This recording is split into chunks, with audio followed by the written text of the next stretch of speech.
Hi, Hey Mike. Teresa, how are you? Oh, I'm excited. This is going to be an amazing call. Awesome. Well, we're a minute into the hour. I'd like to go ahead and get started. This is day two of the half-priced ads boot camp. Thank you for coming, everybody. And if you're listening to the replay, I just know you're going to say, "I wish I had been there."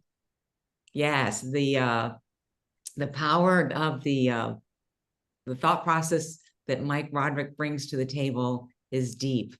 And when you're in the call with him, he reflects things that are so natural for him and ideas outside of the box.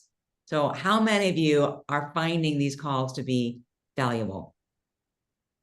Give me a Yeah, show of for hands. sure. Yay. Awesome. Awesome. Yes. I do. I know you probably have some burning questions from our first call. And what I'd like to do is offer to take those questions after Mike's presentation so that we can give as much time as possible to Mike's generous time here. Yes. So you may or may not know Mike. Mike Roderick has a fascinating background as a Broadway producer. And in his journey as a Broadway producer, he began to realize people looked at things from different perspectives other than just their professional vision of the play. And in producing the plays, he began to think about the different thought processes that go on when he's pitching the possibility of someone sponsoring a play. So for him, he's got this phenomenal sales background, but also from the theater perspective, thinking outside the box. I know in high school, every year we put on this musical, and I was in the dance troupe. So my responsibility was to learn the dances. Well, the comical part was like if we did a Mexican dance, I had to have a Mexican persona. But Hmm. if we did like something from Oklahoma, where everything's bright and cheery and yee ha ha hoo, you're taking on a different persona, even as a dancer. So I can appreciate Mike that the depth of bringing on a Broadway production, what that does.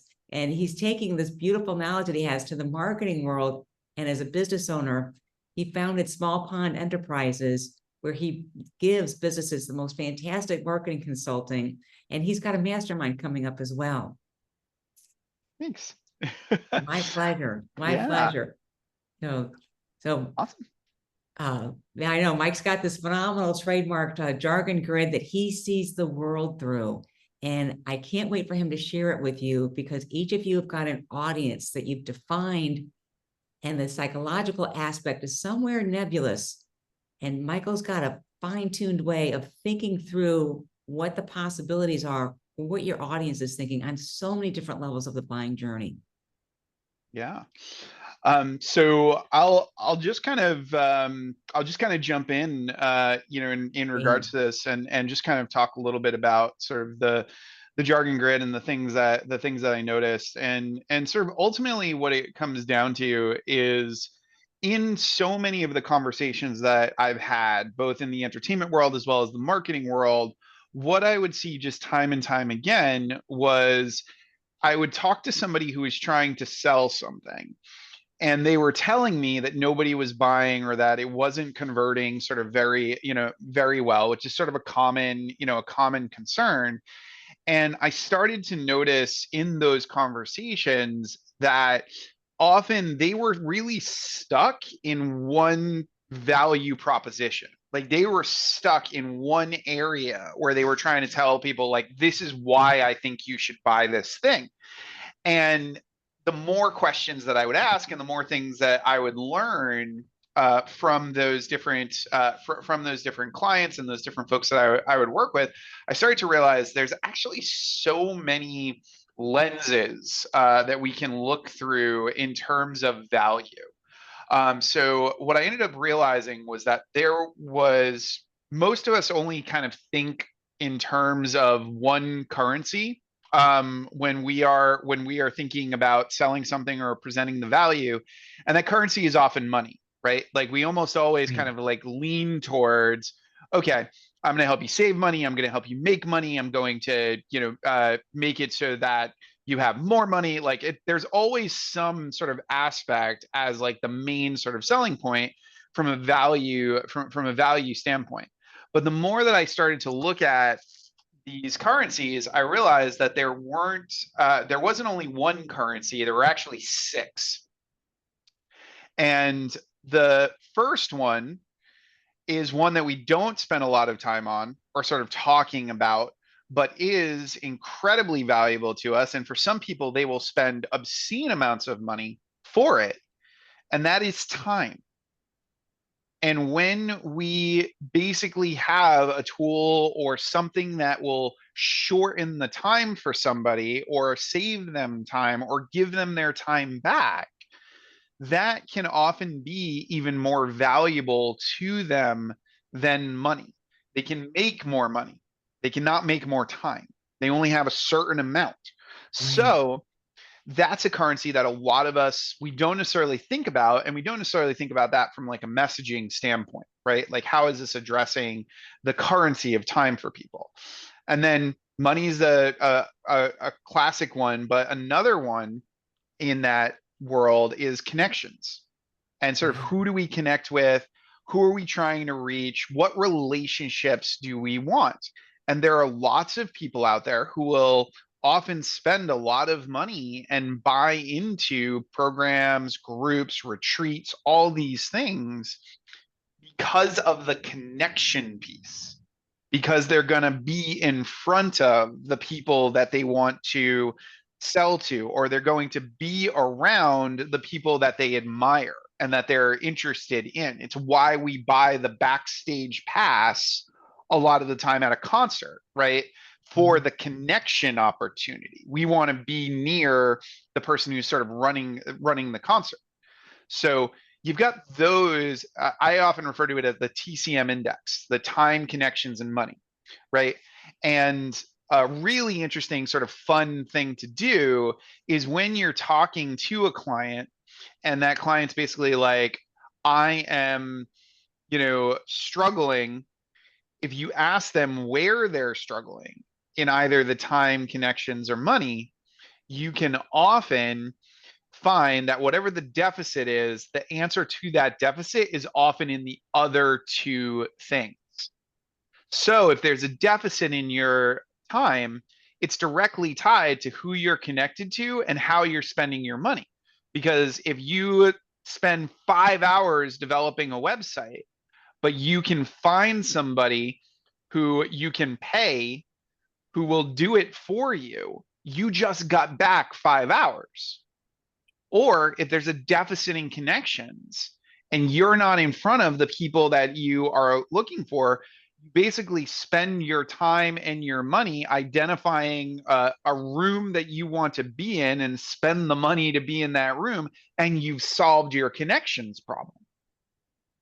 And if there is that deficit in money where you're like, I don't have enough, I don't feel like I'm growing it, enough, it goes right back to your time and your connections. There's a very good chance that you're spending your time in a way that's not generating enough money for you. And there's a very good chance that you're selling from a connection standpoint or developing relationships with the people that don't necessarily even match who you're trying to sell to or sort of who you're trying to connect with.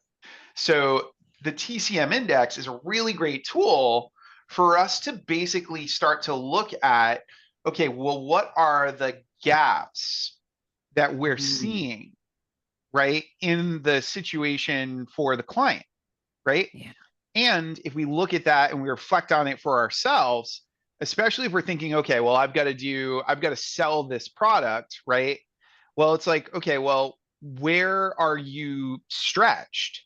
Is it the money that you're stretched? Is it the time that you're stretched? Or is it the connections that you're stretched? And we think about this idea of ads and how we think about ads, think about the time that you spend, and if you're spending money to basically put these ads up there, then you want to really prioritize the connection, right? Like you want Right. that ad in front of the right person.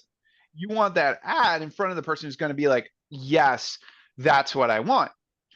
And why do you think most ads end up kind of falling flat? Well, think about the last ad that you saw that you ignored.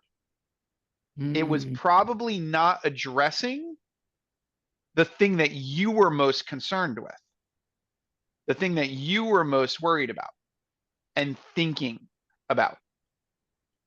You scrolled past it because it wasn't important to you. So if you were in a time deficit and you're like, I need to figure out something to save time, you saw an ad that showed you something that could save you time, you clicked on it. But if you weren't in a time deficit and you were in a money deficit, you skipped that time saving ad and you saw the ad that said you can make more money by selling this thing or learning this marketing technique or whatever it is, and you clicked on that ad. Or if you were in a connections deficit and you were scrolling along, you clicked on the ad for the event that you saw that you were like, oh, that's the market that I'm selling to. I should go to that conference. I should go to that event. So you do this in your everyday life. And the thing that I often like to remind folks of is that the best way to become a better marketer is allow yourself to be marketed to. So you go through that process and then you say, oh, well, wait a second. Why did I buy this?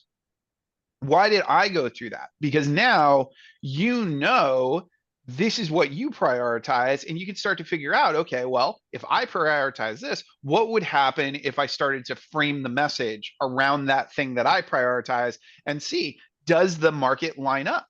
Do they also prioritize this? And the thing is, you may end up learning, and this is why ads are so great. You will learn that yes, they do prioritize the same thing as you, or even more valuable, you'll learn, oh my God, they do not prioritize the same thing as me. I love that you said, yeah, Michael, I love that you said the best thing you can do is allow yourself to be marketed to and to ask yourself, why did I buy this? yeah, And what's going through your mind as you scroll past an ad versus why you stopped on an ad. yeah, Yeah, I love yeah, it. I love it because so many yeah, times people are like, I don't like marketing. It's gross. And it's yeah, not. yeah. Yeah. And Yeah. and And and the thing is, so often what ends up happening is we want, we decide we want to market, right? We decide we want to do an ad, we want to write an email, we want to right. send something out. But how often do we click on the link, go through that journey, and then say, okay, why did I click on this? What when I got there, why did I stay? And then why did I actually take out my wallet? Yeah. Right? Yeah. And Versus Barry has a leave. perfectly appropriate question. He says, in the TCM index, what is the one thing that is more important from your point of view? So, in my opinion, the thing that is most important varies every single time. It's more about context than it is about anything else. Because if I am in, let's say I'm in a market that prioritizes money, right? Like Right. a financial market. There's a very good chance that I'm going to be so focused on that and that's all I'm going to see. I'm going to have kind of blinders, in terms of that market. But let's say I'm in a market that prioritizes time, like the productivity market prioritizes time, right? It's a very, Right. like, anytime we're talking about productivity, we're almost always sort of leaning on, like, how do I save time? How do I get time back? How do I leverage my time? Right? Like, we're always thinking sort of in that regard. So the context changes the value that somebody is perceiving. Mm. And what's really important is that as time progresses, people get more sophisticated. And this goes back to what Eugene Schwartz sort of pointed out in Breakthrough Advertising, right? The market starts to get more sophisticated to the marketing, right? Yes. So after a while, the headline that gets all of the clicks stops getting all of the clicks. And everybody's paying attention and sort of using that same headline or sort of breaking down the same type of thing. So after a while, people are like, yeah, I've seen that before. I've seen Yeah. that before. And And it's yeah, not that the ad stopped working, it's that the market changed. exactly. It's that the market got more sophisticated to Yes. the advertising, Yes. right? So the thing is, it's not that you didn't have a good ad. It's that after a while, that purple cow runs out of milk. Like, and that is just what it is. Like, that's just the deal. And that's why the most important thing for us as marketers to do if we're marketing a product or a service is be agile. The most important Mhm. thing for us is to basically never rest on our laurels because there is always a better idea out there. There's always something, a different angle, some approach that's going to really just work better. Yeah, So even if something's working great, you let it run, but you should always, in my opinion, be also doing experiments, and one of the best examples of this just from the business world is Google. So ah, Google grew because Google basically had a division that was an experimental division. When they first got started, one of the things that they did was they gave their employees about an hour every day, and they were like, literally just play with the technology that we wow. have and create new things. And that's where a lot of the products that Google had after being that search engine, a lot of the things that came out of Google ended up being these like major products came from that experimental time. They called it, I think they called it like 20% time or something like that, where it was like they were focusing on the 80% of things Right, that were really right. important, but then they had that little 20% in the day where it was entirely experimental. And you want that too for Fascinating. yourself, right? You want to have 20% time for your marketing. Like you want to say, okay, if this thing's working totally great, but I need this little chunk where I am testing and experimenting. And I've written a daily email since 2017. And the biggest thing about that email is that is my 20% time. Like every time I write something, I get to see whether or not my market is interested in that idea.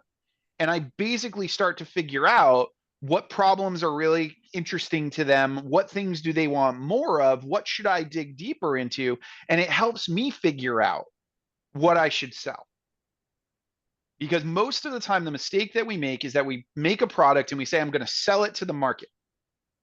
But it's much, much more powerful to co create that product with the market, where you do things to learn a ton about the market. And then you say, okay, based on this, I'm seeing that this is happening over and over and over again. Okay, this offer is going to be so much better with this market input, with these ideas, with these particular concepts. So, with that point, if we are in essence sort of testing and experimenting, right?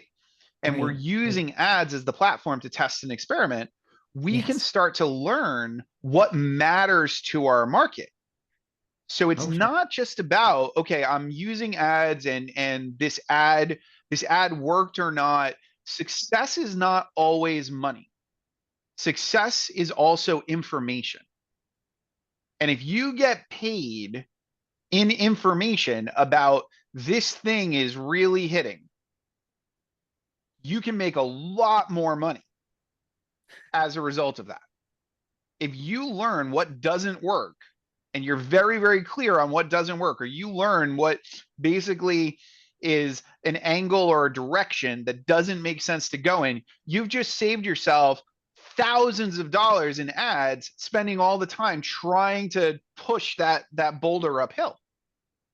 Because we all have assumptions about value. We all Yes. have assumptions about what somebody else is going to want, what they're going to value, what's going to be interesting to them. And we have to test those assumptions. You just never know what's gonna really land for somebody and what's not, especially as the market becomes more sophisticated and starts to get into that area. So I talked about the idea of the TCM index and how we think about time, connections, and money. But there are three deeper currencies, and that is mindset, approach, and positioning. So the currency of mindset is our beliefs. There are things that if somebody can change the way that we're thinking, change the way that we're looking at something, that is considered valuable.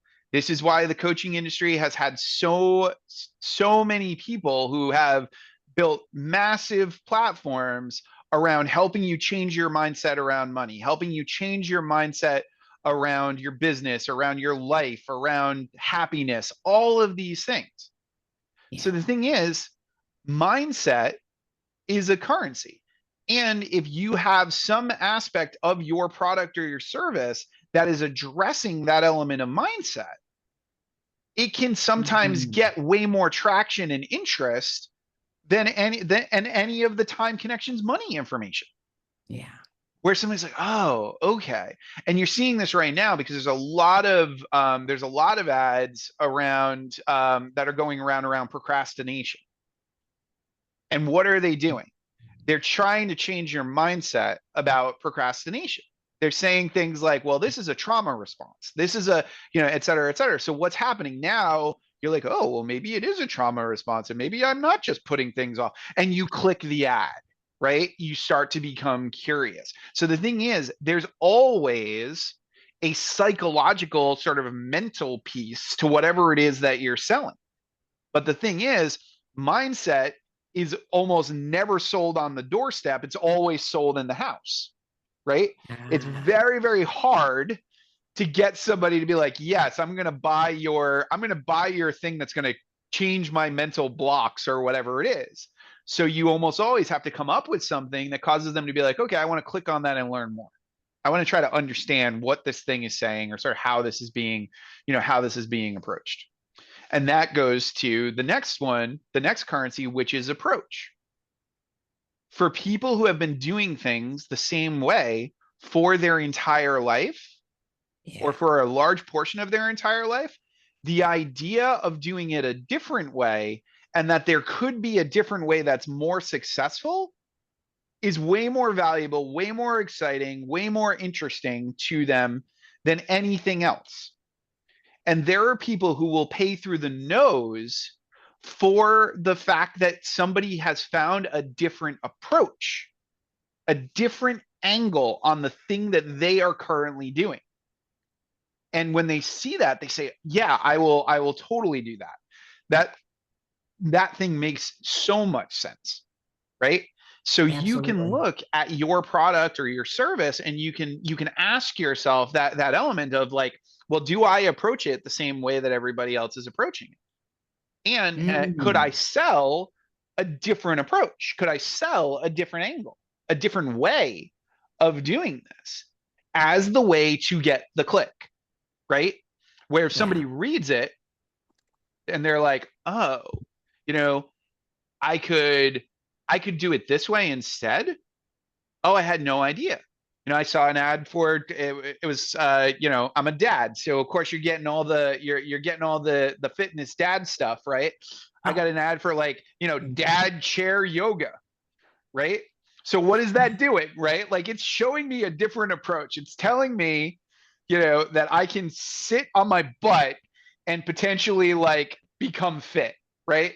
So I'm not gonna personally, I'm not gonna click, but because it's not as valuable or exciting to me. But if I was really worried about my health, or I was concerned about my health, or I was feeling like a loser in regards to my exercise regimen, I'd be like, wow, they can teach me how to exercise by just sitting in a chair. Click, right? Because it's right, an right, approach, right? right, right. It's Yeah, like with the financial tool, one person wants to build their savings, yeah, that's one approach, and then the other person just wants money. yeah, Yeah, exactly. And it gets more sophisticated sort of as they go along, right? And Jody just yeah, put that contrarian thinking seems to be all the rage right now. And the thing is, contrarian thinking has always been the rage because contrast gets attention. If we look at any piece of any copy that we see out there, any material that basically gets our attention, it's contrast, right? So yes. if any of you have noticed the fact that I have a Captain America shield in the background of my screen, right? Awesome, That's a awesome. perfect example of contrast, right? look at the wall, and where is your eye drawn? Your eye is drawn over there because that's red, Yeah. right? The wall is white. And there was a study done a while back where it basically talked about how McDonald's colors are red and yellow. And if you go into a McDonald's, there most of the places that you're going to sit down are also red and yellow. And do you know why? Stimulates your appetite. Red and yellow are the most attractive colors to the eye, but they're Oh, also the two colors that we get annoyed by the fastest. So after a oh, while, we get in there, can't eat and get look out. exactly. It is meant to get us out of there sort of as quickly as possible. But that high contrast attracts us, interests us, makes us sort of look. So the thing is, we can always sort of create that element of high contrast. Now, Jody just asked, how do you avoid being commonplace in contrarian thinking? I think that's a really great question. And I think what it comes down to is there's basically thought leaders and then there's thought follow the leaders, right? When it comes to contrarian thinking. So in order to be a thought leader, you have to have leading thoughts. You have to basically look at, okay, what is already out there? What is everybody saying? And then you have to say, okay, I am thinking about something different. And then you have to take it an additional layer and be like, okay, if everybody is, being contrarian and sort of saying something different, what's my angle on this? And going back to what we were talking about with the currencies, you could then approach it from a currency angle. So you're saying, in essence, the same thing that somebody's hearing from a contrarian standpoint, but you're saying it in a very, very different way. And suddenly it's a whole different, it's a whole different world, right? So Yeah, I know, isn't it? yeah, I've heard people say if you change 30% of the thought, it becomes yours. I could totally see that. I could totally see that, Okay. right? Because in essence, the thought is not the thought is public knowledge and everybody knows it, right? In Right. essence, like whatever the idea is, whatever the concept is, chances are somebody else has said it in some particular way. But the differentiating factor is that nobody else has your lived experience.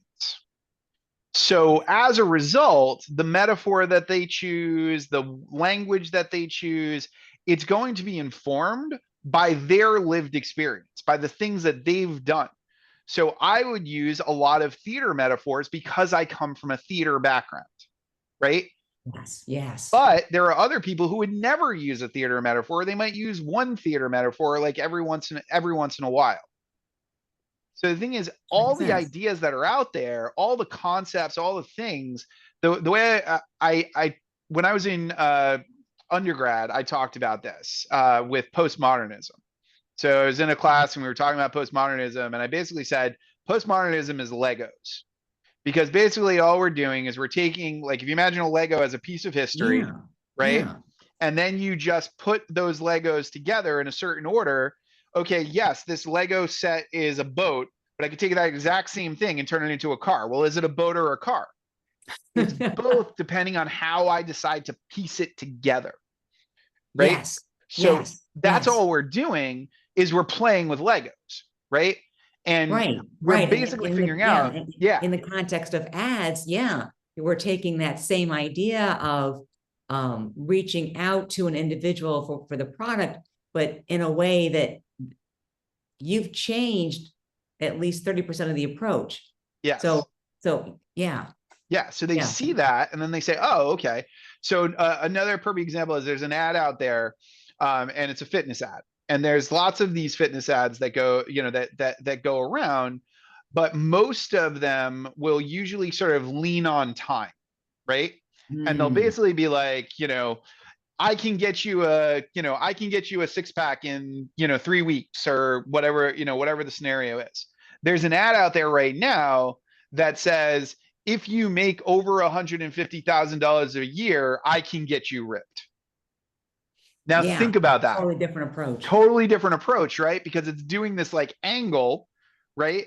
that Right. ties to the very last currency, which is positioning, right? Because Yes. positioning is how we're perceived by others.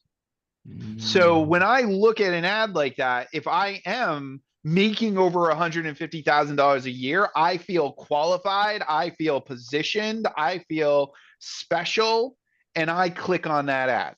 Whereas if I'm not, I might report that ad. I might, get angry. I might send, a GIF or talk about the fact that it's a ripoff or any number of those things, right? But right, it's right, an right. angle. It's an angle. So it's an approach, but it also addresses this idea of positioning. And every person that you're dealing with that's looking at that ad has some positioning that they're chasing, right? There's something that they want where they're like, I want to be perceived in this way. So if I'm looking at an ad for some kind of shaving product, right? And I'm like Yes. often, having like cuts and things from shaving, right? And I see Right. that and I say, oh, wow, I could shave every day and it wouldn't hurt. Like it wouldn't be bad. So of course I then go and I start looking at that because that's the positioning that I want, Yes. right? That's the Yes. positioning that I'm looking for. And your clients and the folks who are coming to those ads and looking at those ads, that's also an angle for them, right? Like that's something that they are thinking about, that aspect of positioning. And also with the shaving, there's the whole idea of cost. So the Dollar Shave Yes. Club went on cost. Yep. I know Exactly. with my ads boot camp, my approach was, stop wasting money on ads. And a different approach could be you don't need a $5,000 marketing agency. Exactly. Exactly. Yeah, yeah. And it And would Jody asked a attract great and question. repel different Yeah, folks, right? right, Yeah. right, right. So Jody asked about using the word you in the headline. We had a fantastic lesson on the word you and how it's interpreted by Facebook. When the word you or your is used as an attribute, then it gets to be a problem. So like if you're Interesting. stating someone's circumstance, um, and identifying, religion, um, financial status, gender, and you've got the word you in there, yeah, that's a problem. Mm, So if you're to say, you women that are struggling financially, that's bad. uh, But if you interesting. were to, yeah, but if you were to say, women that are struggling financially, just take the word you out. Fascinating. Isn't it though? Yes, yes. Really, really fascinating. Thank you for the And question, Jody. that's a great, I mean, and that's also a great sort of example of this idea of approach, right? Because Yes. how much advertising is basically saying to you to use the word you, right? Like it's Mm, putting it out and it's saying say you, like really make it, and we see copy that focuses right on that. And that's a different approach, right? Where you take out you because of what you know, because of the additional information that you know about how the system is working, right?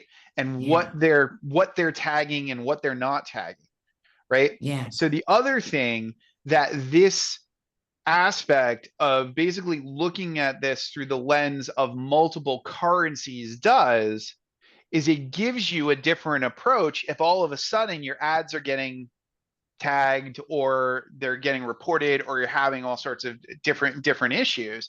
It helps you be like, oh well, this is highly money focused and it feels like I'm getting nailed because they think there's some regulation issues. Maybe if I change this to being time focused, this will shift, Mm, yes. right? And it's just taking that different currency. Yeah, exactly. Exactly. And that's a Yeah. great way to test it too. Use a Yeah. different currency, right? Yep, exactly. So the thing is, we've got these six currencies, right? So Right. that already creates a very sort of high level of variation. And you all on the call may even be thinking about this right now. It's like, wow, like how many times have I seen something and not necessarily realized which currency I was being sort of attracted by and like interested, interested in. I see another question in here. Way to research a market to find the data about the currency used in the market. So that comes down to the aspect of creating, I call this, I often will refer to this as the target problem. So a lot of the time we think about the idea of a target market. We think, how do I sort of make sure that I'm selling to, moms in Omaha who love like, Pomeranians, right? And we like try to go like super, super deep, in terms of that. But with problems, we very, very rarely get hyper specific about a problem and call it something. So the thing Mm, is, when we do that, and suddenly we're like, oh, what is that? What is that problem? I didn't know it. And this happens a lot with health oriented ads, right? Where yes, somebody's like, do you have leaky gut? Is a classic one, right? yes, Where somebody's like, oh, and what is that? Now we're like curious, we're like, what right, is that? right, How does that right. work? Right? So what happens if that's being clicked on a bunch, right? We're like, okay, this is something that people are concerned with, right? This is something that they're worried about. So that's a classic positioning thing, right? Do you Yes, have halitosis? Classic positioning thing, right? I don't yes, want to be the person who has the bad breath. I don't want to be the person, right? It's that kind of thing. So the thing is, if right. we think about whatever our product is or service is, and then we say, okay, what is the problem that I'm anticipating these folks have when they come to me? And in many cases, you learn from your market like what that problem is, right? Like they tell you, they come to you and they complain and they say they have this, this issue. And I often like to say that the best copy is almost always in your clients' mouths, right? It's almost always them I just love it. blurting it out and being like, "Oh God, this was so, this is so awful, and I'm suffering from, XYZ." Now you give it a name and then you do an ad where you use that name, and it's like, are people curious? Are they clicking on it? Are they concerned about it? You can start to figure out, oh, okay, this is something that really is kind of hitting. And you can take that target problem and you can basically run it through all of these different things.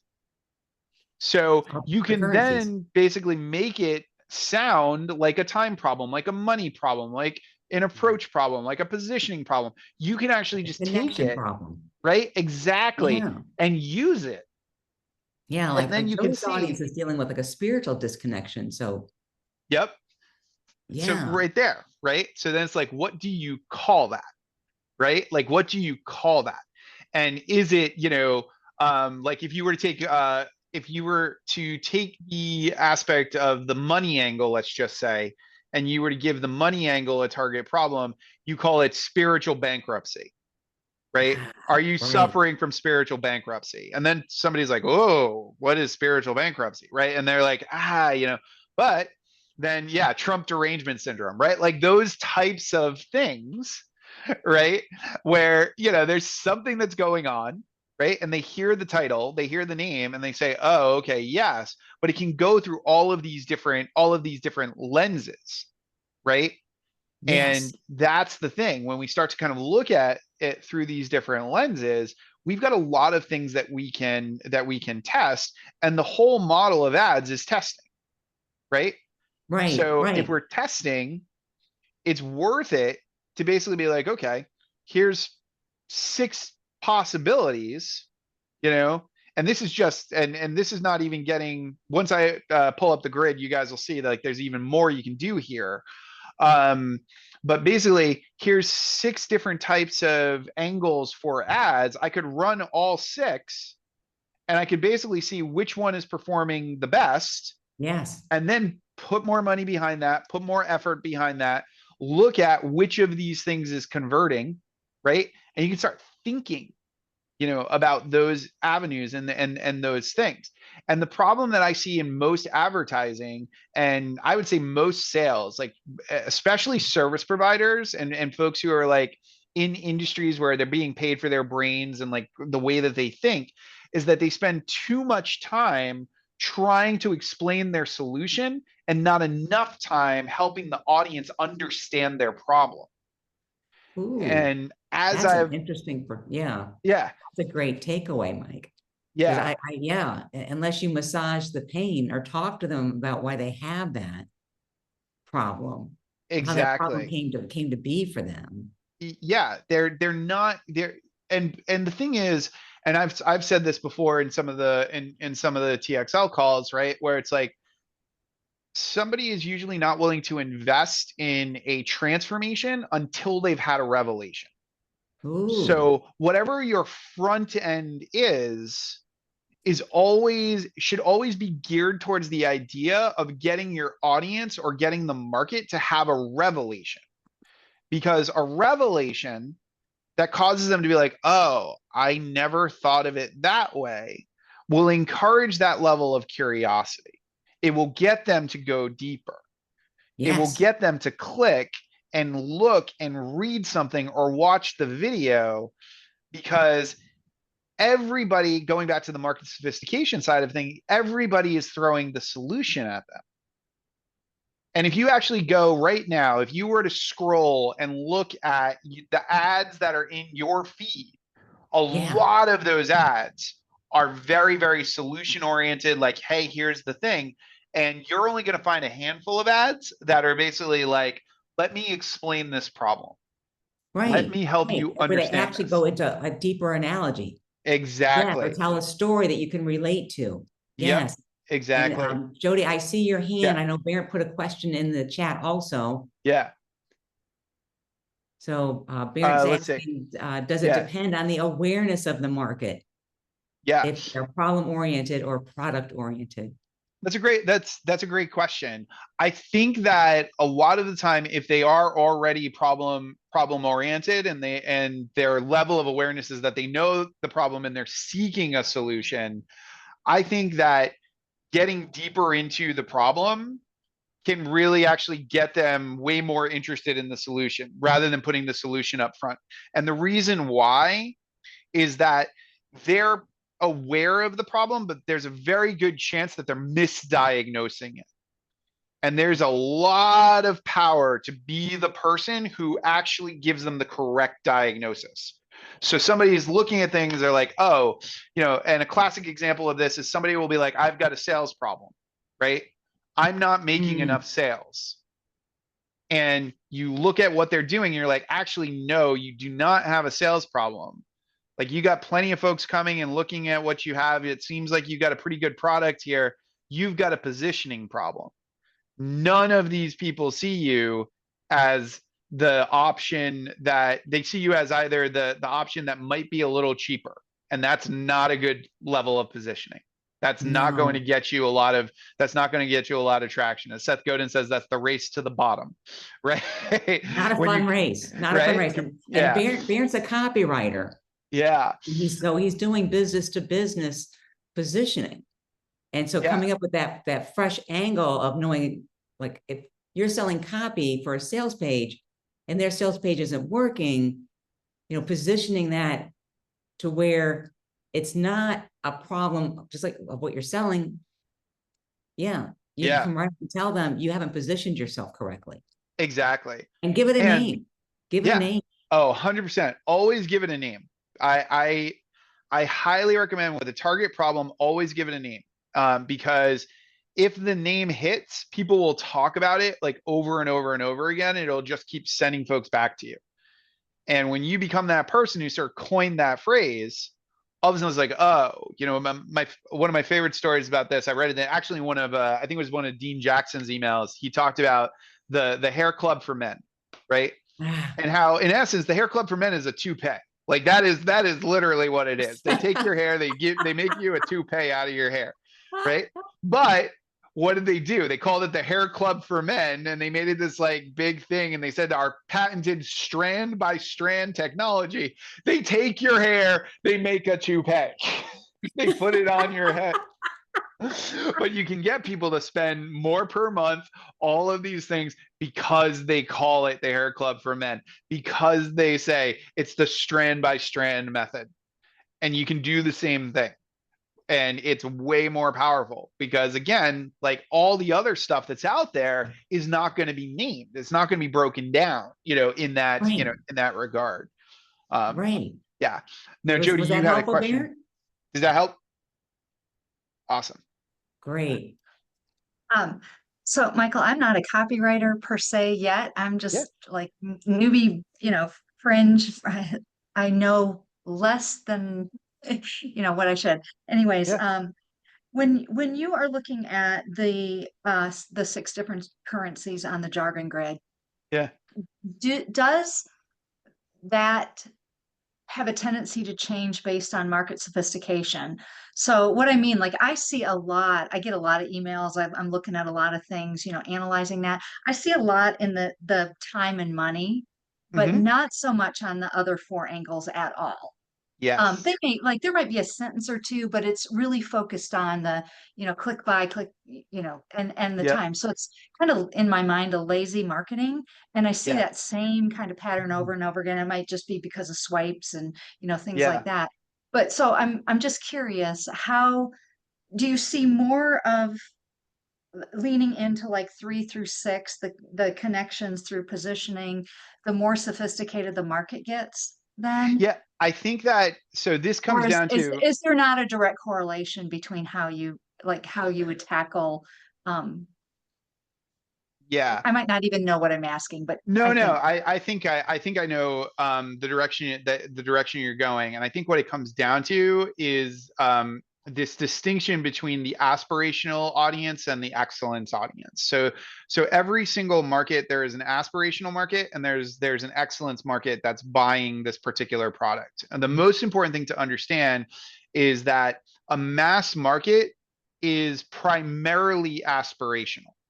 So the aspirational audience basically is looking for the quick fix, the thing that they can get as, sort of fast as possible, and they're very attracted to the broad claim because they want to believe that whatever they're clicking on or whatever they're looking at is going to save them, right? And what's really, really interesting about the aspirational market is the order of thinking that they have in terms of what they do with money. So the aspirational market thinks in the order of spend, then speed, and then status. So they start by asking, how much does this cost? Then they ask, how fast can I get it?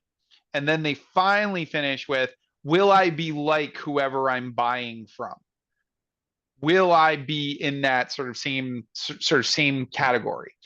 So a lot of the big broad claims that are time, connection, money oriented are going to be very attractive to the aspirational market because they haven't reached a level of sophistication about the product or the service yet where they're really actually discerning, right? Like they're more just like, give me the quick fix.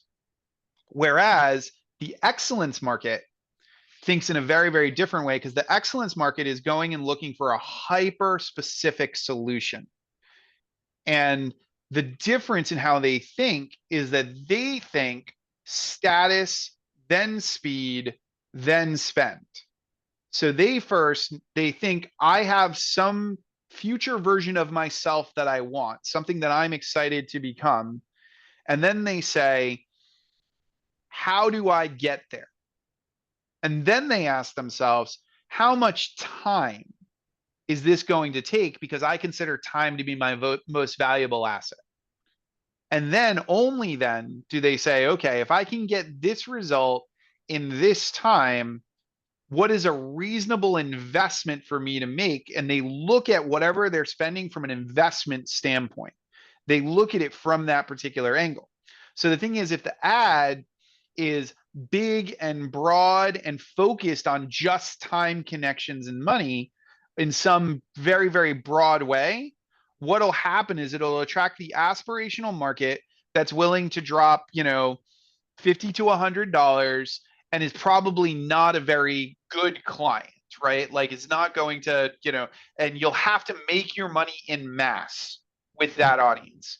Whereas the excellence market will read something that's a little more in depth, look at something that's a little more complicated in terms of it might combine some of these elements where it's like it's combining money and positioning, and they'll look at that and they'll be like, oh, that's the solution I'm looking for. And they're the ones who will click through and sometimes watch, you know, a full webinar or video or series and then go and buy off of an ad a $5,000, $10,000 product. Yeah. Because they're at that level. Yeah. So in any market then, Michael, how would you say, and I don't know if I'm looking at this right, would you say like 80% of that market would, like the 80-20 rule, you're going to get 80% that are mass market versus 20% that are thinking, or would you be even breaking it down? Like I'm focusing, say I'm focusing on the excellence market, then I'm going to have some people though in the excellence market that are not going to necessarily be my high ticket customers per se. Yep. But maybe 20% of that market would be. So how do you layer that as you're thinking about mass versus excellence? Yeah. A lot of the time it's this aspect of you, when you're doing some sort of mass kind of outreach, you focus on an aspirational message or sort of angle because it's going to get the largest reach, right? But within that, you have a portion of that audience that is excellence curious, right? Where they're basically like, okay, this thing's really interesting, so I'm going to go sort of even deeper, into that, right? And if you think about it, the front end of an ad, even with an excellence market, starts out aspirational because all we're doing is like looking at something and then saying, could this be for me? It's what happens after I click that ad that really basically is either going to deliver on the promise to the aspirational buyer or deliver on the promise to the excellence buyer, right? So let's look at an example of martial arts, right? Which would be a pretty easy one, right? So I've got one ad that is basically like, be like the Karate Kid, right? So a lot of folks are like seeing this Karate Kid thing and they're like, oh, that's kind of interesting. And there's going to be a ton of people who would potentially look at that or click on it or be interested in it or want to do something with it because they see that concept, right?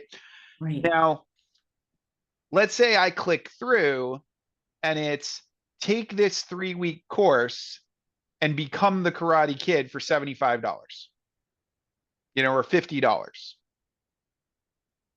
Certain group of those aspirational buyers are like, okay, 75, great. I'll take my 3-week, I'll take my 3-week course, et cetera. Because the aspirational buyer is basically like, this is my chance, right? Now, let's say you click on that ad and you go to it because you were just kind of curious about it. And there's this whole video that basically explains the history of the martial arts that you're doing and how it's very, very in depth and you spend a lot of time. And if you would like to be part of this elite martial arts group, here is a link to an application before you can even buy.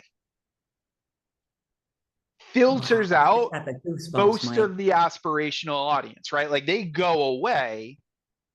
And now the excellence audience is in that sort of application pool, and those folks can often be offered anything, up to a couple $1,000, in regards to that. Now, let's say you had somebody who clicked, who's clicked on those ads a couple of different times, and maybe they're being retargeted, right? Now you can actually start to get even more granular, and maybe you take a clip of that video that you had clicked through before and you show that a clip of that video, Now you're literally, basically the excellence market is the only market that's watching that video and spending their time to watch all the way through it, right? Because they want to like be like, oh, I understand it. And then if that video cuts off and it's like click through to watch the rest, right? Now you've got a very, very high sort of level of excellence buyer. I'm fascinated with this because it feels like the aspirational market is totally top of funnel. Yes, 100%. 100%. Old audience. Yeah. They could be tire kickers, but they could be buyers. Broad Yep. market, broad message. The excellence market is down here. It's that smaller section of the market, but it's the market that, like you said, is more sophisticated and wants to buy into or the higher levels of the status. Yep. They don't care what it's going to cost them. They do want it as fast as possible still. Yep. Exactly. Yes, Exactly. they're aware there's a time investment, but what is that time investment? Does it? Yeah. And what I'm seeing is, and thinking through is, if you have both of these messages inside your landing page, Yep. yeah. Yeah.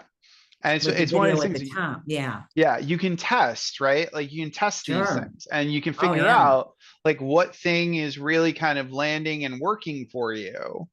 And you can start to figure out like what's the market that is resonating with this. And again, if Right. you look at the different currencies and you try the different currencies, you're able to sort of create all of these types of experiences for people with the ad.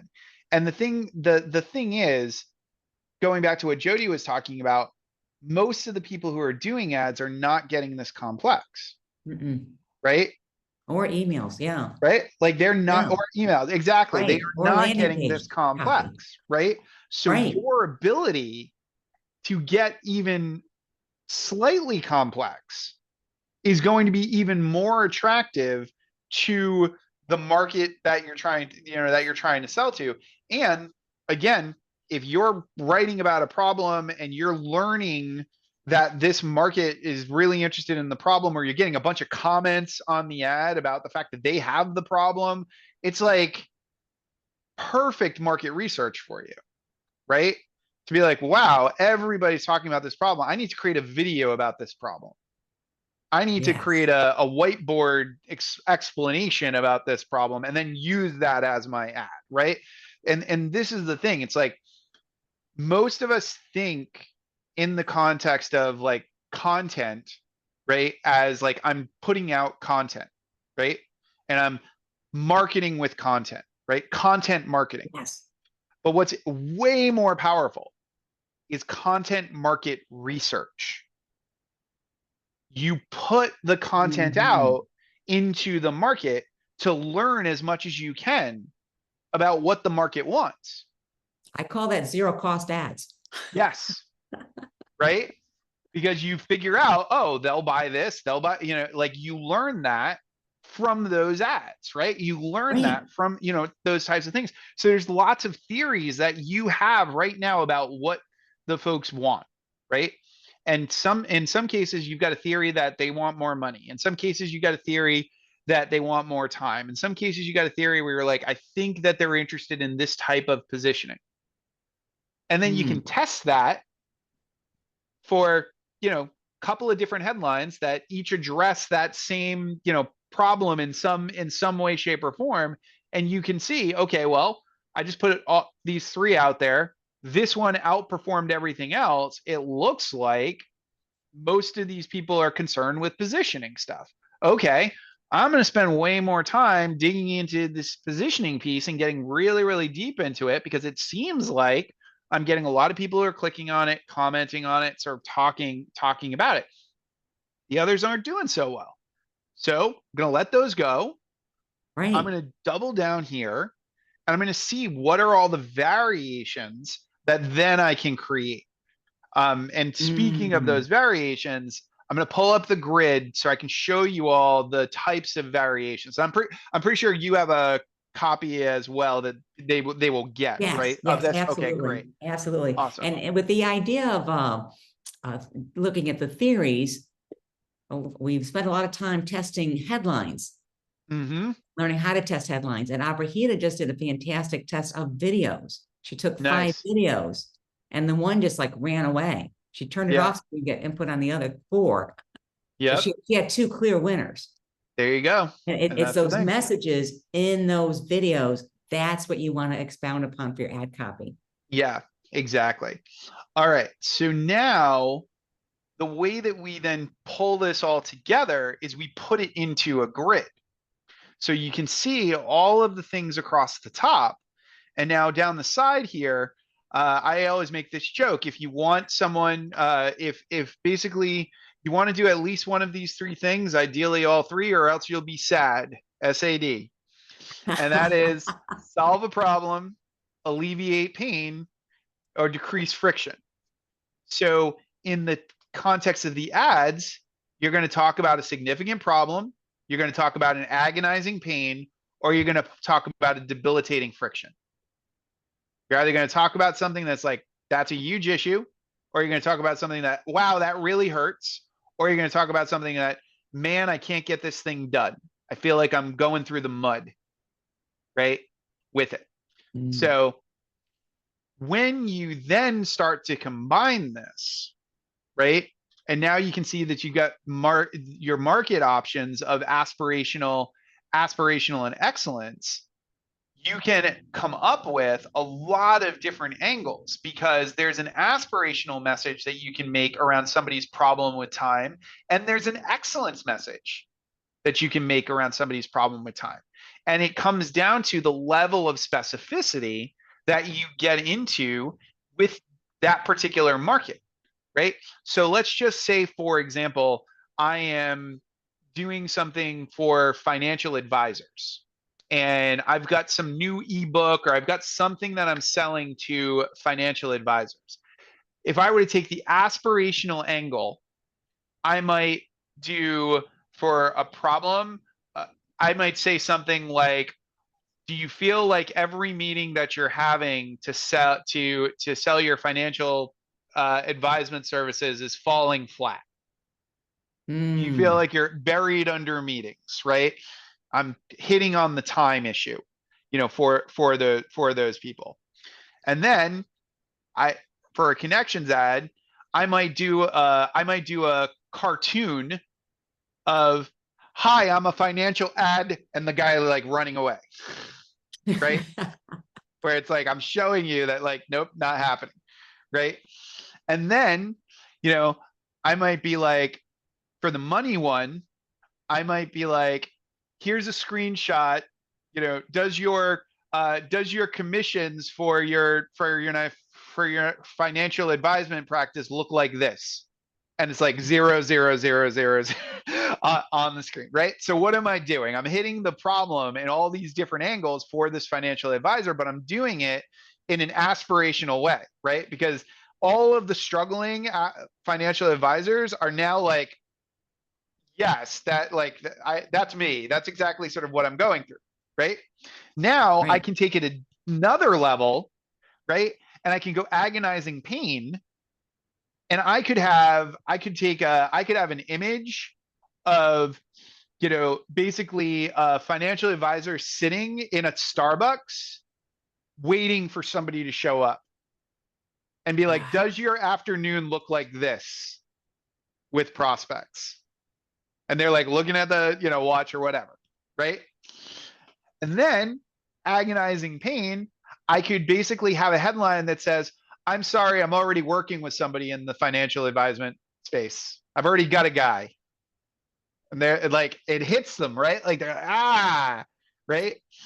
And then on the money side, I could have a little story or something where basically a husband is coming home and telling the wife, I'm sorry, that deal didn't come through.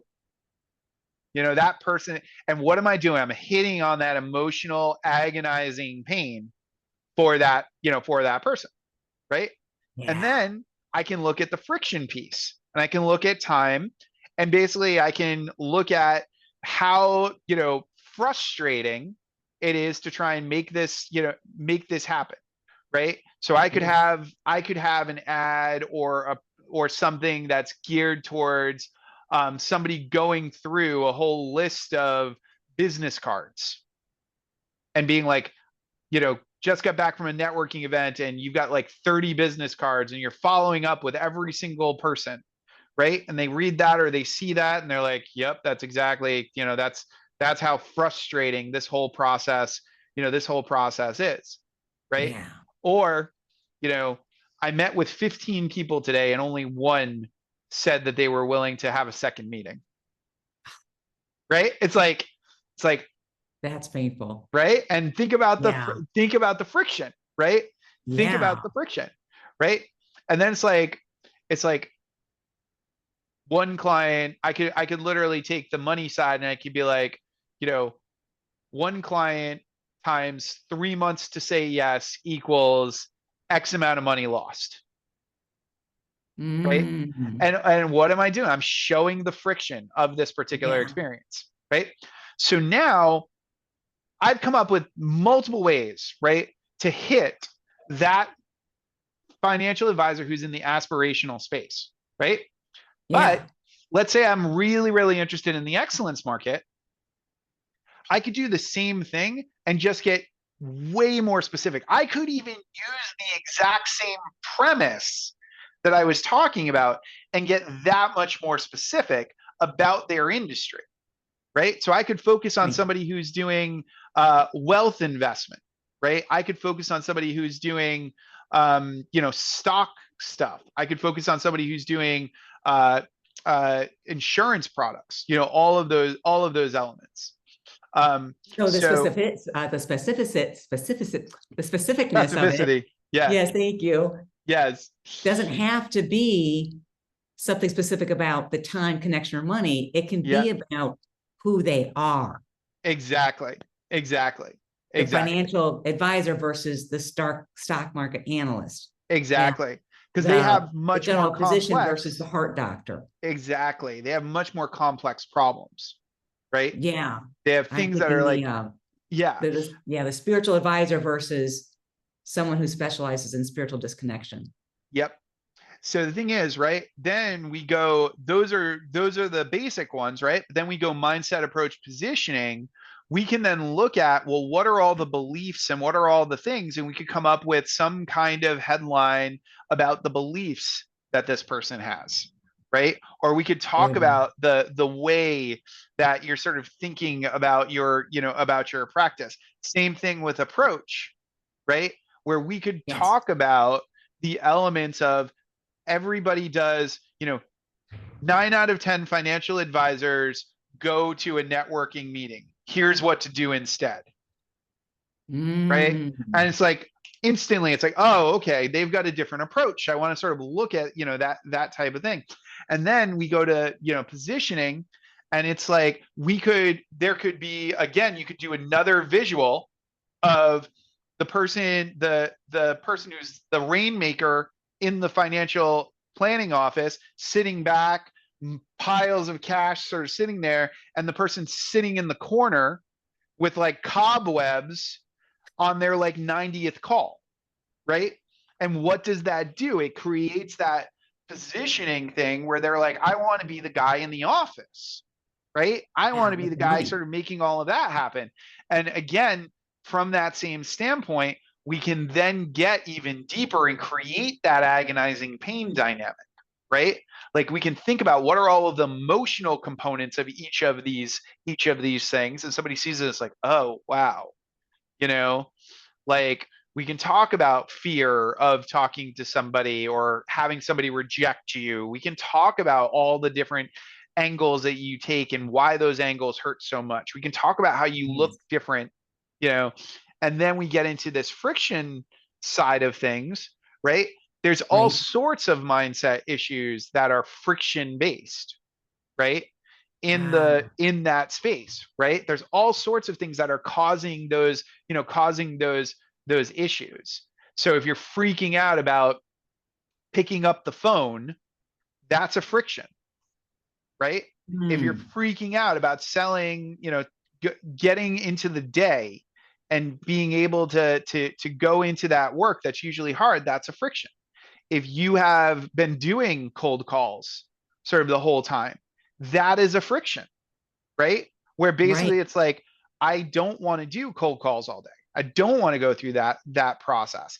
And then if there's an ad or there is a headline that's talking about how so many others are doing this in 30 days and it's taking most financial advisors 3 years to close their first, big deal or Right. whatnot, you instantly are like, oh my God, I want that positioning, Yeah. right? And then you can get more specific and more specific and more specific. But then on top of that, you'll see up top here, we've got all these different filters that we could approach in terms of these ads, right? I love So that. But we've before we yeah, launch into that part, Mike, yeah, just to double check with Jody did have a question about an example of the debilitating friction in the positioning block, and just making sure that do you feel better about that, Jody's, after Mike talked about it? And yeah. Brent had a question as well. Okay, awesome. There was another question? Yeah, so Jody, you're Okay. feeling good about what Mike said about the debilitating friction for positioning?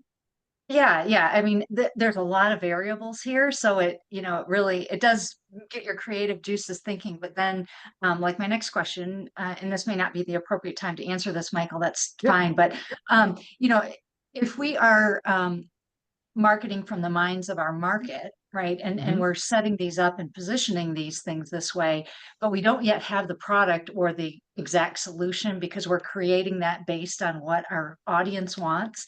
Yeah. Um, that like we have to be sure that we can connect and deliver, that can connect and deliver that solution. And that's where this feels really hard to me, Yeah. to not have something already created that I can actually position. So Yeah. if at some point, if you can talk a little bit about that Sure. in the midst of, because we're attracting this audience to something, right? And Yeah. yet we want to learn from the market what it is that they actually want and merge those two things together. Yeah. That's to me where it gets a little tricky. Yeah, To do and that if you don't have a exercise. product for yourself, you can always use one of your clients' products. That is true. You can do that. The other aspect is if you don't have a product yet, Mm.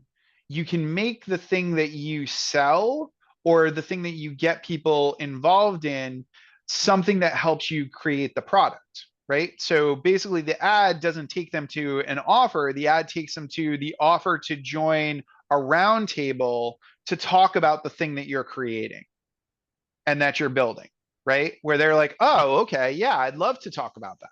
I'd love to find some time, Beautiful. and you're basically just like, here's the option. And I think that that's the thing is a lot of the time we think, oh, well, I'm having somebody click through to buy something, but we can also have them click through to basically give us their time to join something, to fill out something that will give us more information, right? There's lots of different angles that we can approach when it comes to if we are still building the product and giving them the opportunity to sort of weigh in, right? And say sort of, what do you want? What are you looking for in this, side of things?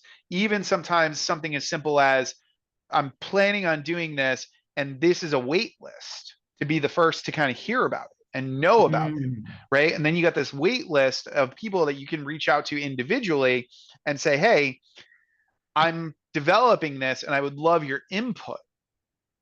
This is the problem that I think I'm solving. I think the biggest problem that happens is that we don't validate the problem enough. I think like we spend a lot of time validating our solutions and we spend a lot of time sort of figuring out those pieces, but it's so important to validate the problem with the market and make sure it's really the problem and basically be like, is this actually the issue that you're dealing with? And it's And do got to be you more than one resonate with line this? of you're not Mm-hmm. alone. Exactly. Right. Exactly. Right. Exactly. Yeah. And then Barrett was asking about the 6 currencies as they relate to the Facebook audiences. Mm-hmm. Is it always testing with the ads and bringing the currency in the copy of the ad? So I think that, it's one of those things where the currencies are a lens for you to look at the message that you're sharing. You can use it in terms of the ads and the audiences, but you can also use it when you are just sitting and having a conversation with somebody about doing some work with you. And you may end up finding through that in-person conversation that you're having that you get an idea for the ad, right? Where you're just like, oh, I never thought about this, but this person's complaining about this. I wonder if there are any ads out there or if anybody's ever approached it or looked at it from this angle, right? Then you can go and Yes. say, okay, I think that this could be a fun thing to test with the audience and try to figure out what are they interested in, like what are they looking for. And one of the ways to think of that is when you have that lens and you have a response to it, and your audience is the housekeepers in Iowa, and then you're like, well, I wonder if housekeepers in Iowa with a Pomeranian have the same thought process. Yep. So you use the same message with that from that lens and use it with a new audience. And Yeah. see if you get different results. Yeah. And the thing that's very, very useful when you start approaching things from this angle of experimentation is that sometimes you can identify what I like to call a sleeper market.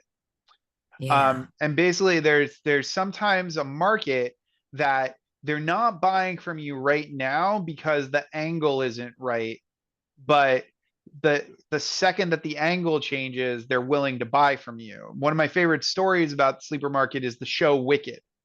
So a lot of folks know Wicked and know the success that it had on Broadway. But what a lot of folks do not know is that at the time that Wicked was released on Broadway, there was no Broadway show that appealed to tween audiences. You either had children's theater or you had to take your tween to go and see something that was more adult.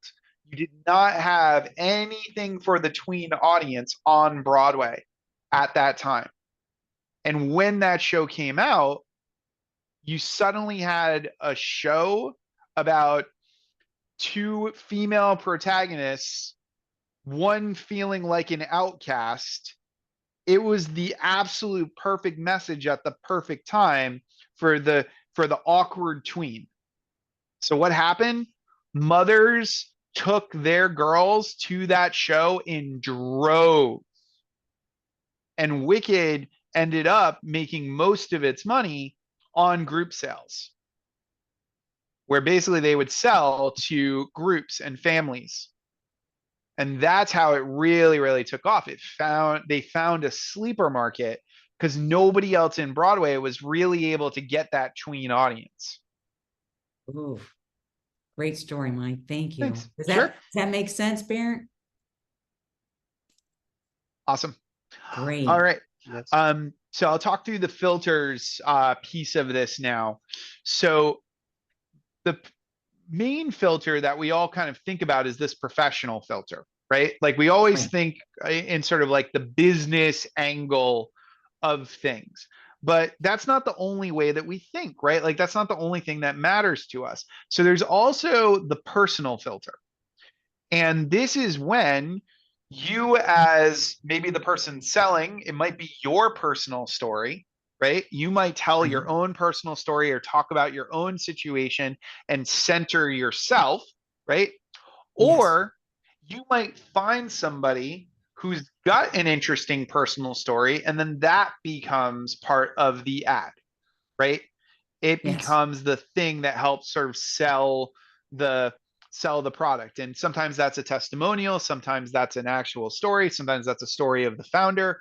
But there are elements, right, where you can take the ad through the personal lens. So Yes. if you're thinking about it, right, and we sticking with the financial advisor example, somebody could tell a personal story of their own journey of how they went from sort of a rags to riches financial advisor, and that would resonate and sort of have a completely different element, of that ad. So they could take any of the things that we talked about in the grid and then put it through that lens, right? Talk about their time, connections, money. They could talk about themselves, or they could tell somebody else's story, right? They can make it personal and sort of create that. But there's also the aspect of inspirational as a filter. And sometimes people just want to be inspired. They want something that makes them light up, that gets them really, really kind of excited and interested, and feel like there's hope, right? So there's lots of different ways that we can sort of look at something through an inspirational lens and get them to say, oh, like that inspires me, that excites me, and you get this like really lovely story. You see this a lot with the not-for-profits, right? Where it's an inspirational story, right? Goalcast and a number of these other ones did really, really Yes. well, right? With that whole sort of inspirational lens. Then there's that aspirational lens. Going back to, we can look at it from the angle of how do we paint a picture that causes somebody to be like, I want to be like that, right? How do we create that dynamic where it's like, this is what I aspire to? And sometimes the headline helps us see that. We see that all the time in the expert space, right? Where it's like, be a 7-figure business owner, an 8-figure business owner. That is basically an aspirational lens, right? Scale to 7 figures today. Exactly. All of those things, right? Anytime there's, sort of presenting, that type of element. Then there's also the scientific lens that you can use from an ad, where basically you can be like, okay, what's the science behind all of this? And you spend your time breaking down the science. And you basically use the ad as a way to break down a concept or an idea, right? And you see this all the time where people will use scientific terms to basically talk about some sort of like mindset thing, right? Where they'll be like, oh, well, it's not that you're depressed, it's that, you're hooked on dopamine or whatever, right? And all of a sudden you're like, oh, I need to learn about dopamine now. And it like goes in that direction. But every single thing, it doesn't matter the product, the service, it doesn't matter what you have, there is probably some science somewhere, whether it's like psychological, whether it's medical, whether it's in the environment, like there is some scientific element to whatever it is that you do that you can then incorporate into your work, right? And bring into your work. I'm seeing ads with mind maps on them. Yep. That's a and classic. I think that would be a definite example of this. Exactly. It's a classic scientific move where it's like, I'm going to break this down for you, right? I'm going to show you the science behind it. I'm going to help you understand exactly how this thing works. But then you can also do this through the celebrity lens. And the celebrity lens can be a legitimate celebrity of like, buy this coffee because Robert Downey Jr. promotes it, right? Or it can be you have reached a certain level in your business and now you're the celebrity. So the entire ad is about you, right? And your journey and the things that you created and the struggles that you had. And again, you go through these lenses, right? And you can talk about how awful your positioning was when you first got started and how now you're on the yacht and all the things, right? Like it's that classic, type of scenario. So when you approach from that celebrity lens, it's like, oh, okay. There are all these things that have a certain level of celebrity. And the thing is, it doesn't have to necessarily be an individual. It can be a brand, and if there's a brand that is sort of in the public domain, that's out there, that's easy to sort of use, or a meme or any of those things, you're using the celebrity lens, right? You take a Ted Lasso meme and you use it for your ad, you're using the celebrity lens. Somebody's like, oh, Ted Lasso, and they pay attention, but then, it's talking about your, skin cream or whatever, right? Like, it's just like, it gets the attention. Yeah. Abuhita is promoting a copywriting book. So if you used an image of Eugene Schwartz or David Ogilvy. Yep, exactly. And then the last lens is magic. And this is when you basically take the ad and the thing that you're doing and you think about, how could I make this ad look very, very different, right? Like, what is something that is so kind of like weird and compelling that I feel like I have to look at it, right? And I would say the ads that are doing this the most right now are the AI ads, Yes. right?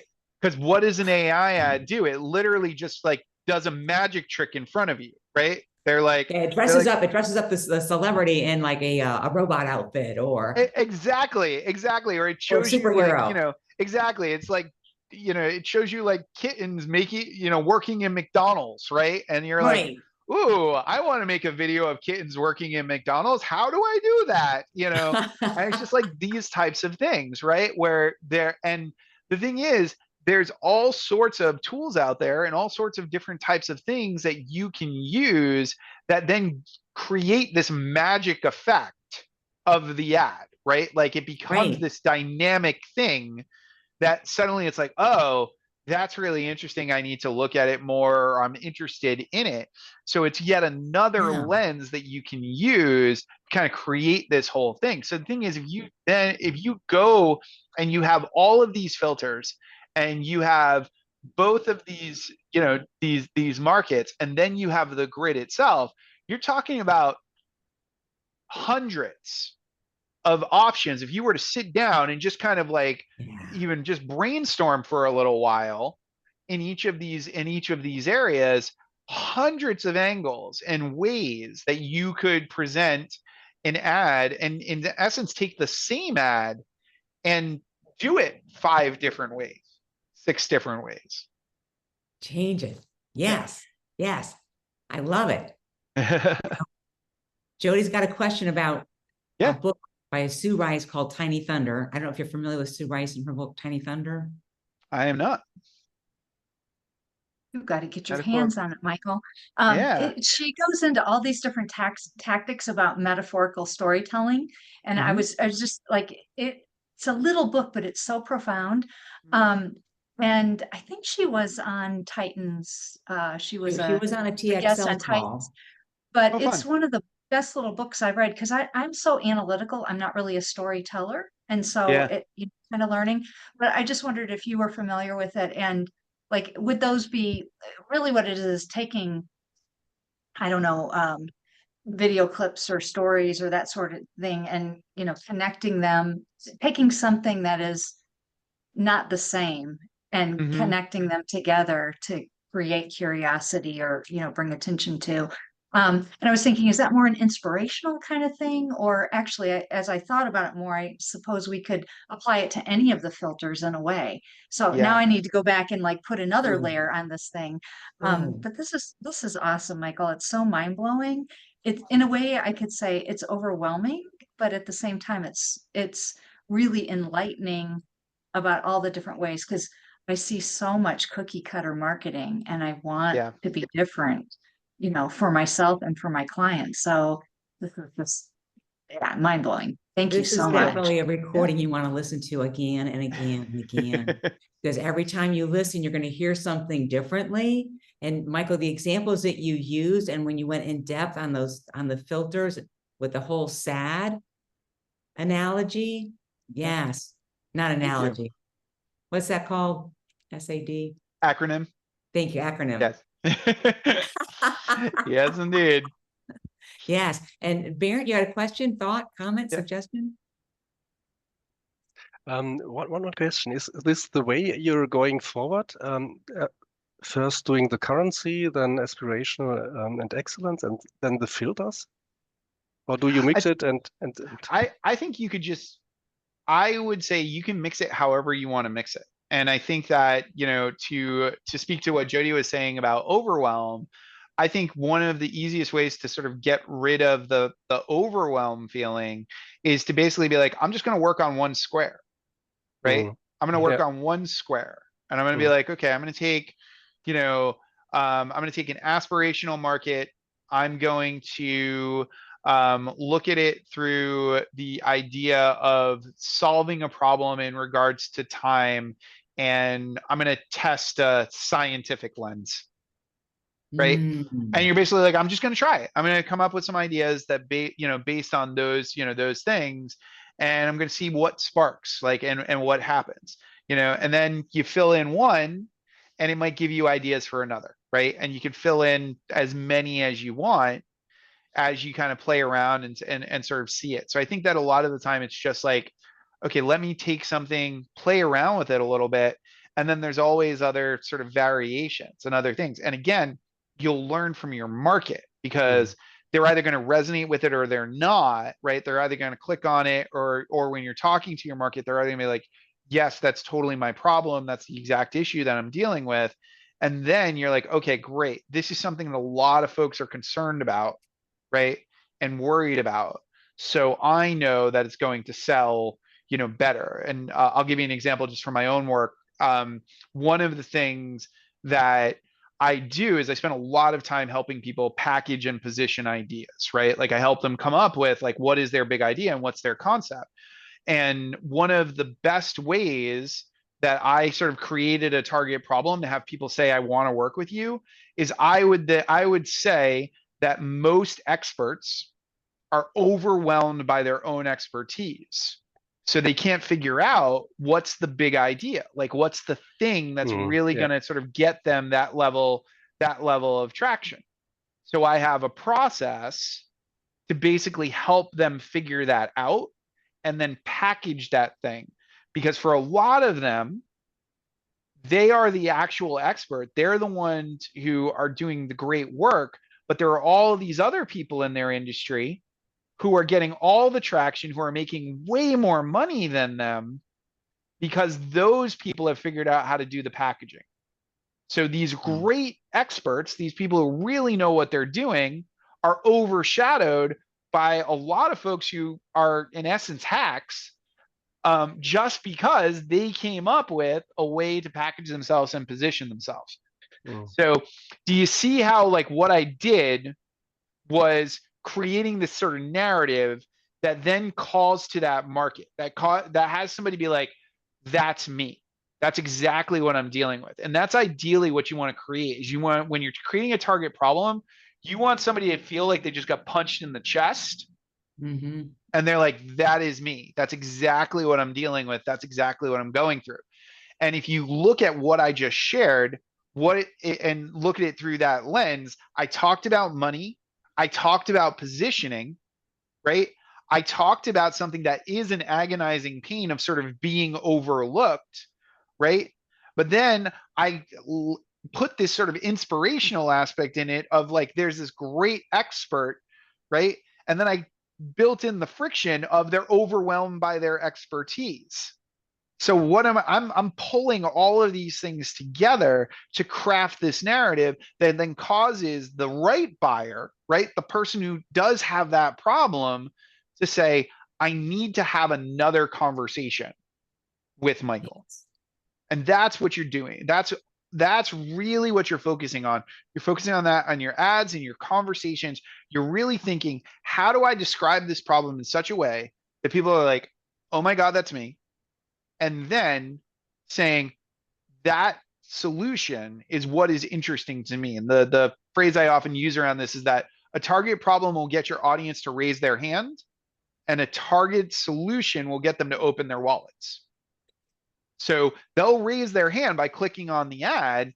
They get to the ad and you show them why this is going on, or you give them that depth of understanding and show the credibility that you have. And that market will then be like, yep, okay, I want to buy. Like this makes sense. And the purpose of the ad is to get them to your landing page. Yep. Yeah. So feel free to expound on those areas once you get them to the landing page. Exactly. Yeah, go deeper into validating the problem. Yes. Yeah, go deeper into that scientific solution. Go deeper into the inspirational part of it. Give them what do they call it? Future pacing. You know, after meeting with me, you're going to XYZ. After I write the copy for your landing page, imagine da da da da.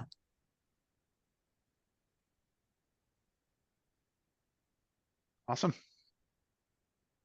So Teresa, as it relates to say headline testing, right? So we would look at the grid, come up and create these ideas, like Michael said, maybe starting with a box or two boxes, create a group of headlines that addresses that target problem from that box in the grid, and throw those headlines up and see what gets traction. So I'm talking traffic ads at this point, not lead ads. So like we're way at the top of the testing Yes. funnel. Is that the way that you would approach it? Then just take the grid, apply it in the same way, and then tactically deploy as we did, like with the playbook. Yes. And Yes. I guess what we talked about yesterday with the headlines on the lead page, you know, working backwards, I suppose. There's so many pieces, parts, Michael, where it's just flowing here. So Sure, of course. Yes. It's, you've got the right idea. Go with one box. Focus on that one box. What are the problems? How can those problems be expressed in a headline? And then test those. You don't have to have 20, no more than 20. And what I did for a client, same idea, I took the headlines for an aspirational market. And then after hearing Michael talk, I went, oh, this might be an excellence market. Changed the headlines for an excellence market, came up with a different set, and I've got better results. Awesome. Yeah. Fantastic. All right. I need to go I and know you've been pick up talking for an Juniper. hour and a half, and I'm so grateful, Of course, Mike. of This has course. been just amazing. And when your mastermind, do you have open spaces for that? Yeah, I've got another one coming up at the end of May. And it's called the Triple Threats Black Box, where basically I take this triple threats concept of scientist, magician, celebrity, help folks sort of Yes. stress test their big ideas, figure out sort of how they're going to package those concepts and things like that. And yeah, if anybody's curious about it or wants to chat more, feel free to just shoot me an email, and happy to share more. Great, great. And I've got your email address. I'll be passing that on to everybody, of course. Fantastic. Yes, as well as Awesome. the jargon grid. This is just amazing. Thank you for opening up everybody's eyes and minds. Thank you. And I really if you listen to the much. replay, I Really. know you're gonna be sorry you weren't here. Love it. All right, everybody have a wonderful day. Thanks. Thanks, Take you care. too. Thank you. You too. And Thank you enjoy very the much. weekend. Stay Thank well. you, you too. Yes, you as well. Thank you. Was that good or was that good? oh my gosh, that I was think so good is Really not good. enough for word. We need some more. Yes, yes, yes. I should have gotten a screenshot of us. Darn. Yeah, that was just amazing. Oh my gosh. I feel like you know, I had been introduced to that before with Titans, but this He was gave so a much very, more. very light version of that in Titans. He Yes. did a presentation in the challenge for me last October. And again, it was a very, very light version. I've never seen him go this far in depth. And he did This it is for, really, he it did was it really for in depth. you. I got a better grasp of like how to think about it and how to look and how to dial in, because there's so much infinite variety from this Yeah. whole grid. I mean, it's Yeah, there's amazing. hundreds of combinations. And I Yes. think like the human learning curve, start with one block, go to a second block, and then understand how to weave those blocks together. Yeah. And that, like he said, he pulls from all of them to come up with the message. Mhm. Yeah. Yeah. Yeah, It's just, that's really amazing. I mean, isn't it I do fascinating? have 4 pages of notes. Great. I saw you writing away there. Yes. I saw you writing away. It was, I know I have taken notes myself for the clients that I'm working with. And Yeah. I was thinking to do some headline test, and some of them are redirect to a Google form, and maybe ask them some question that can help us to generate more. I mean, this is something that I thought. Let's see. what did you think, hon? Like I can do the testing, but instead of redirecting them to the landing page, I can create a campaign and redirect them to a Google form where I will be asking some questions, Yeah. and maybe Yeah, we a can find some quiz. insight from there as well. Absolutely. that's I recently saw somebody, I've had 2 people do that. They sent One was via email, Mm-hmm. and she sent out a Google form. She wants to be able to know what we need in 2025 with a website builder. And then the other person did it in an ad. And Mhm. actually, I think it was a post. It might have been a post instead of an ad. They had enough reach with the post. But you could do an ad for Was something it, like so that. was the call to action like the quiz or the survey? Is that what the call to action on it was? Yeah, Or like, Yeah, something? I'm when thinking to Michael- do that. yeah, it would be like when Michael was talking to you about how having a mastermind thought process group to help you co-create a product. Uh-huh. Instead of having the mastermind, Rahita is taking it to a different product and she's taking it to a Google form. Yeah, yeah. Mhm. I think I'm in the Awesome. process Well of done. researching a new market right now, and I think that's what I was going to ask. Does that make sense? Could the lead just be to that additional information? And of course, he did, explain that. Yeah, great Well, questions. so this is good. Great questions. I'm glad that you were also comfortable in interacting. Makes a big difference. He's brilliant, but so are you. Thanks. I think he tops the, I mean, to be a Broadway producer, yeah, it takes a lot of courage and a lot of creativity. Oh my goodness. Okay, so I promised you we would have Q&A time if you would like have any burning questions from our first session on Wednesday. I know I'm working on getting the circle thing set up. It's almost there. But I did send out the email with the replay on Wednesday. Did everybody get the replay okay? Yep. Great, great. I have to cross check. Okay. Yeah, actually there is a festival here, so I didn't get the chance to like look on this thing. So As long as the email arrived, that's what I'm thrilled about. mhm. Sure. Great. So questions from Wednesday. I know your head's probably exploding right now. Yes. Yeah. Okay. It is. I'm I glad, do I'm glad have that I held the Q&A then until after Michael talked to you, so you could have a fresh brain to take all of that in. It's so Yeah. powerful. Yes, Man. exactly. So, But- Teresa, I do have a specific but tactical question. And you Awesome. may have answered it on the last call, but I'm so much stuff.